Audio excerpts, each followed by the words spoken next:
Քանի որ այսօր կոնկրետ ձեր մասով ասվեց, որ հրահանգ կա իջեցված, որ դուք պետք է Արագածոտնի մարզից քաղաքացիներ ապահովեք, գան Էջմիածին, իսկ դուք ինքներդ եք Էջմիածնում։ Դուք չեք լինելու Էջմիածնում այսօր։ Չեմ որոշել դեռ։ Ինչից է կախված ձեր որոշումը, պարոն Օղսյան։ Աշխատանքից ես հասկանամ այդ գործերս։ Այսինքն պետական որևէ աշխատողի, պարոն Օղսյան, դուք չեք հրահանգել այսօր լինել։ Իսկ ձեր վերաբերմունքը երբևիցե պետական որևէ աշխատողի հանձնարարել, որ այսօր հավաքներին երբևէ չեն եղել, հա, պետական աշխատողներ։ Պետական աշխատողներ հնարավոր է որ եղած լինեն, բայց հանգով չեն եղել։ Իսկ դուք ընդհանրապես հակաեկեղեցական այս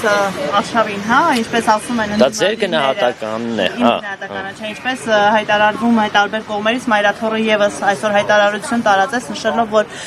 չտրվեն քաղաքացիները սադրանքների, քանի որ ըստ էության այս կողմը, այսինքն 10 սրբազանները, որոնք Փաշինյանի հետ հանդիպել էին, գնում են այնտեղ սադրանքներ հրահրելու։ Դուք ինչպես եք վերաբերում այս հայտարարություններին։ Ես նախ այն գնահատականը, որ ասացիք տվել են մարդիկ, դա չեմ կիսում, հակաեկեղեցական բառի հետ կապված, հակաեկեղեցական այն մարդիկ են, ովքեր չեն բարձրաձայնում մեր հայ առաքելական Սուրբ եկեղեցու խնդիրները, եւ ես իմ աջակցությունն եմ հայտնում մեր այն սրբազաններին, ովքեր եկեղեցու առողջացման կողքին են կանգնել, եւ ես ինքս պատրաստ եմ միշտ իրենց աջակցել։ Իսկ նորմալ է, որ այն սրբազաններն են կանգնել ձեր ասած եկեղեցու առողջացման կողքին, որոնց անունները նախկինում շրջանառվում էին որպես միլիոններ դիզածներ, ինչ որ քրեական հեղինակություններ կհիշեք, օրինակ Նավասարդ Կճոյանի մասին ինչեր էին խոսվում։ Ես մի քանի անգամ վարչապետն էլ իր խոսքում անդրադարձել է, ես անձնապես ոչ մի սրբազանի չեմ ճանաչում եւ իմ գնահատականը չեմ կարող տալ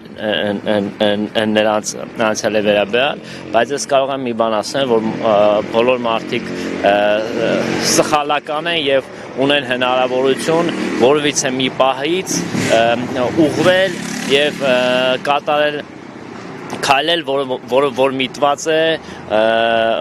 առողջացման թե իրենց կյանքի, թե նաև այն ոլորտում, որտեղ որ իրենք գործունեություն են դրսևորում։ Փաշինյանի ձեռքը սեղմելու պահը ապաշխարության պահ է, հա, այդ սրբազանների համար սխալական էին, եկան ձեռքը սեղմեցին, օրակարգը կիսեցին ու դարձան անսխալական։ Վարչապետի հետ հանդիպման մասին արդեն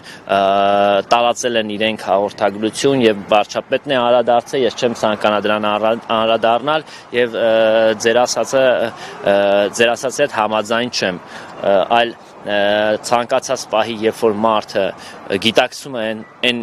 սխալները, որը որ կատարել է ուղղակի ձևով կամ անուղղակի ձևով եւ այդ պահից սկսած փորձում է ուղղվել, կարծում եմ, որ դա շատ լավ է եւ բոլորս ենք սխալական եւ բոլորս էլ ունենք կարիք թե ապաշխարելու, հենց այդ դրա համար էլ ամեն կիրակի փորձում ենք գնանք պատարակի, որպեսզի հենց այդ գործողությունն անենք։ Դուք նոյեմբեր ամսից առաջ օրինակ մասնակցում եք ամեն շաբաթ պատարակի կամ ամսվա մեջ կոնե մեկ անգամ գնում եք պատարակ։ Ես այդ հարցին երևի թե 7-րդ անգամ եմ պատասխանում, բայց չեմ զլանա 8-րդ անգամ է կպատասխանեմ ոչ այն հաճախականությամբ ոնց որ հիմա, որովհետև պատճառն այն է, որ գնում է գործընթաց, որին որ ես որպես հայ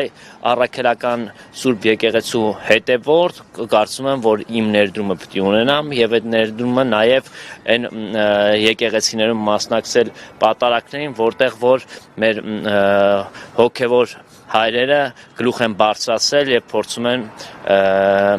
իրավիճակը տանել առողջացման։ Մի վերջին հարց, այսօր ներքին գործերի նախարարությունը հաղորդագրություն տարածեց, նշելով, որ խիստ վերահսկողություն է իրականացվելու Մայրաթոռի տարածքում եւ պատժվելու են բոլոր նրանք, ովքեր ինչ որ հակաօրինական քայլեր կանեն կամ սադրանքներ, հա, կհրահրեն։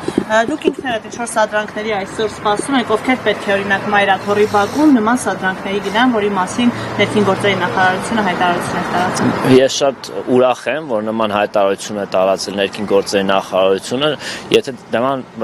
հաղորդագրություն է տարածել, նշանակում է օպերատիվ ձևով հնարավոր է որ ինֆորմացիա ունենան, բայց վստահ եմ, որ ոչ մի տիպի սադրանք չի հաջողվի, քանի որ մենք ունենք հզոր պետություն եւ ունենք հզոր ուժային կառույցներ։ Ես եմ շնորհակալ։